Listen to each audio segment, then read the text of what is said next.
100,000-ობით ემიგრანტი ყოველწლიურად ეს სერიოზული დარტყმაა შვედეთისთვის.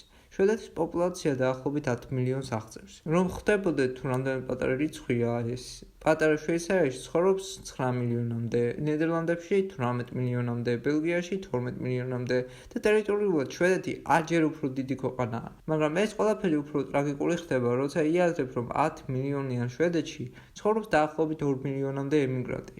როგორც ისიც ემიგრანტების პრობლემა მხოლოდ შვედეთში არ არის და არის მთელ ევროპაში. და რატომ ამოუჩია შვედეთი მერე გეტყვით, მაგრამ საქმე იმაშია, რომ ეს შვედეთის სტატისტიკა სკანდინავიაში მგონი ყველაზე კარგი სტატისტიკაა.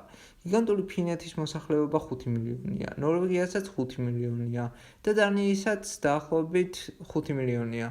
დანია კიდე ხო, პატარა ქვეყანაა, მაგრამ ფინეთში და ნორვეგიაში რაც ხდება, ეს არის კატასტროფა.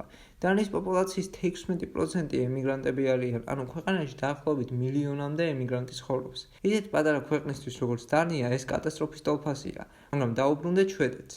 მის და მის 2 მილიონ ემიგრანტს.